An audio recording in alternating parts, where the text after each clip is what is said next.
நாளென் செய்யும் வினைதானென் செய்யும் என நாடி வந்த கோளென் செய்யும் கொடுங்கோற்றென் செய்யும் குமரேசர் இரு தாளும் சிலம்பும் சதங்கையும் தண்டையும் சண்முகம் தோளும் கடம்பும் எனக்கு முன்னே வந்து தோன்றினே. உலகமெங்கும் வாழ்ந்து கொண்டிருக்கும் ஸ்ரீ குபேரன் டிவி நேயர்களுக்கு சைதை ராஜாவின் அன்பான வணக்கங்கள். நாம் இப்பொழுது இந்த எபிசோடில் வார ராசி பலன்கள் வாக்கிய பஞ்சாங்க அடிப்படையில் சொல்ல இருக்கிறோம். பிப்ரவரி 20 முதல் 26ஆம் தேதி வரைக்கும் உள்ளடக்கிய நாட்களுக்கு கிரகங்கள் 12 ராசிகளுக்கும் எத்தகைய பலாபலன்களை வழங்கப் போகிறது என்பதை ஒவ்வொரு ராசியாக பார்க்கலாம் வாங்க. கடகராசி அன்பர்களுக்கு இந்த வாரம் எப்படி இருக்க போகுதுன்னு பார்த்தீங்கன்னா, ராசியை குரு பகவான் பார்க்குறார். ராசிக்கு யோகாதிபதி என்று சொல்லக்கூடிய செவ்வாய் 11ஆம் இடத்தில் இருக்கிறார். அதனால் உங்களை பொறுத்தவரையிலேயே இந்த கடகராசி அன்பர்களுக்கு ஒரு யோகம் நிறைந்த ஒரு வாரம் அப்படின்னு சொல்லலாம். கௌரவம், புகழ், அந்தஸ்து, செல்வம், செல்வாக்கு, தன்னம்பிக்கை அதிகரிக்கக்கூடிய ஒரு நிலை. 2ஆம் இடத்து அதிபதி சூரியன் கும்பத்திலிருந்து 2ஆம் இடத்தை பார்ப்பதால் உங்களுக்கு குடும்பத்தில் நிம்மதி, சந்தோஷம், பொருளாதார நிலை உயரும். மற்றபடி 3ஆம் இடம் முயற்சி ஸ்தானத்தை குரு பார்ப்பது என்பது மாபெரும் சிறப்பு. எடுக்கின்ற முயற்சிகள் சக்ஸஸ் ஆகும். இளைய சகோதரர்களால் ஆதரவு உண்டு. மற்றபடி பிபிஓ, சாஃப்ட்வேர், ஹார்ட்வேர், தபால் தந்தி இலாக்கா, கொரியர் சர்வீஸ், விளையாட்டு வீரர்கள், வீராங்கனைகள், நடனக் கலைஞர்கள், ஸ்டண்ட் கலைஞர்கள், பின்னணி பாடகர்கள், இசை அமைப்பாளர்கள், இசை வல்லுநர்கள், சினிமா மற்றும் தொலைக்காட்சி பிரிவில் பணியாற்றக்கூடிய நடிகர், நடிகைகள், டெக்னீஷியன்கள், எடிட்டர்கள், கேமராமேன்கள், புகைப்பட கலைஞர்கள் அத்துணை பேர்களுக்கும் ஒரு அற்புதமான ஒரு வாய்ப்புகள் கிடைச்சி நல்ல சம்பாத்தியத்தை பெறுவீர்கள். எடுக்கின்ற முயற்சிகள் சக்ஸஸ் ஆகும். தூரதேசத்திலிருந்து நல்ல தகவல் வர இருக்குது.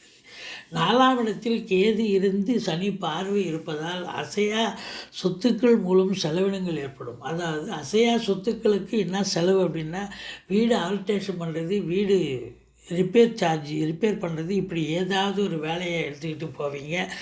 வண்டி வாகனங்கள் கூட பழுதாகி உங்களுக்கு செலவினங்கள் ஏற்படும். தாயாருக்கு தேக ஆரோக்கியம் பாதிக்கப்படும். ஆனால் பிள்ளைகள் படிப்பு நல்லா படிப்பாங்க. மற்றபடி உங்கள் சுகஸ்தானமும் கெடுகிறது. வீட்டுக்கு உண்டான மெயின்டெனன்ஸ் செலவு கூடும். எது ரொம்ப எசென்ஷியலோ அந்த செலவு மட்டும் செய்யுங்க. எல்லாத்தையும் இழுத்து போட்டிங்கன்னா செலவு ரெட்டிப்பாகி உங்களுக்கு பிபி சுகர் எகிரி நீங்கள் மருத்துவமனைக்கு செல்ல நேரிடும். மற்றபடி 5ஆம் இடத்தை குரு பகவானும் பார்க்கிறார். 5 கூடிய செவ்வாயும் பார்க்கிறார். குலதெய்வத்தின் பரிபூர்ண கடாட்சம் கிடைக்கக்கூடிய ஒரு காலகட்டம். எது எப்படி இருந்த போதிலும் சந்தோஷமாக இருப்பீர்கள். பிள்ளைகளால் பெருமிதம் கொள்ளக்கூடிய உன்னதமான ஒரு காலகட்டம். பூர்வீகத்தில் வீடு கட்டுறது, வீடு ஆல்ட்ரேஷன் பண்ணுறது, அப்படி ஏதாவது ஒரு வேலையை எடுத்துக்கிட்டு போய் செய்வீங்க. சந்தோஷமாக இருப்பீங்க. மற்றபடி 7இல் சனி, கணவன் மனைவி கொஞ்சம் கருத்து வேறுபாடு வரும்.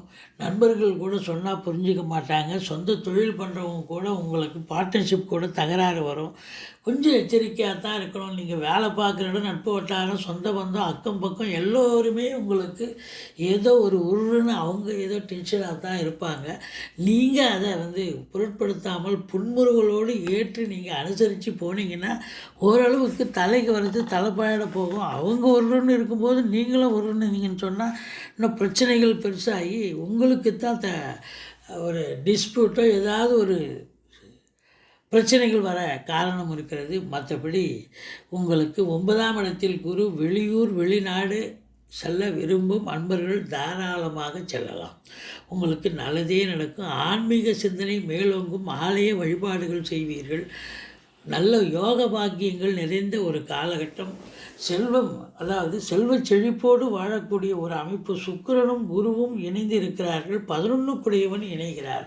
தொட்டதெல்லாம் தொடங்கப் போகிறது. 2வது திருமணத்திற்காக காத்திருக்கும் அன்பர்களுக்கு கூட நல்லதே நடக்கப் போகிறது அப்படின்னு சொல்லலாம். மற்றபடி உங்களுக்கு ராகு 10ஆம் இடத்தில் இருக்கிறார். ஃப்ளாட் ப்ரமோட்டர்ஸ், பில்டர்ஸ், கட்டிடக் கலைஞர்கள், இடம் வாங்கி விற்கக்கூடிய அன்பர்கள், காவல்துறை, தீயணைப்புத்துறை, மருத்துவத்துறை, இராணுவத்துறை போன்ற ஐஏஎஸ், ஐபிஎஸ், ஐஎஃப்எஸ் போன்ற நிகரான பதவியில் இருக்கும் அன்பர்கள், மற்ற இதர அரசு பணியாளர்கள், தனியார் துறையில் வேலை பார்க்குறவங்க அத்துணை பேர்களுக்கும் இந்த வாரம் ஒரு அமக்கலமான நல்ல சலுகைகள் கிடைச்சி சம்பாத்தியத்தையும் நல்ல சந்தோஷத்தையும் சம்பாத்தியத்தையும் பெறக்கூடிய உன்னதமான ஒரு காலகட்டம். நீங்கள் தொட்டதெல்லாம் தொடங்கப் போகிறது. தொழில் நிமித்தமாக நல்ல ஒரு சம்பாத்தியம் இருக்கும், நல்ல ஒரு சந்தோஷமும் பிறக்கும். மற்றபடி 12ஆம் இடத்து அதிபதி 9ல் இருக்கிறார். ஓரளவுக்கு செலவினங்கள் ஏற்பட்டாலும் சுப செலவுகளே ஏற்படக்கூடிய ஒரு காலகட்டம். இந்த ராசி அன்பர்களுக்கு கௌரவம், புகழ், அந்தஸ்து, செல்வாக்கு இருந்த போதிலும் இந்த 7ஆம் இடத்தில் சனி இருப்பது கணவன் மனைவிக்குள்ள கருத்து வேறுபாடு வருங்க. தொழில் உத்தியோகம் சிறந்து விளங்கும், நல்ல சம்பாத்தியம் இருக்கும், பொருளாதாரத்தில் நல்ல சேமிப்பு இருக்கும். 2வது திருமணத்திற்காக காத்திருப்பவர்களுக்கு கூட நல்லதே நடக்கும். ஆனாலும் கொஞ்சம் கருத்து வேறுபாடு, மற்றவர்களோட கூட கருத்து வேறுபாடு வரும். கொஞ்சம் விட்டு கொடுத்து போங்க. மற்றபடி குறை ஒன்றும் இல்லை. நீங்கள் வணங்க வேண்டிய தெய்வம் அப்படின்னு பார்த்தீங்கன்னா முருகப்பெருமானை வணங்குங்கள், ஈஸ்வரனை வணங்குங்கள். இந்த கடகராசிக்கு 20, 21, 22 சந்திராஷ்டம நாளாக வருவதால் கொஞ்சம் எச்சரிக்கையோடு இருங்க. மற்றபடி குறை ஒன்றும் இல்லை. ஸ்ரீ குபேரன் டிவியை பார்த்தமைக்கு நன்றிகள். மேலும் இது போன்ற தகவல்களை தெரிந்து கொள்ள ஸ்ரீ குபேரன் டிவியை சப்ஸ்கிரைப் செய்யுங்கள். மறக்காமல் பெல் ஐக்கானை கிளிக் செய்யுங்கள்.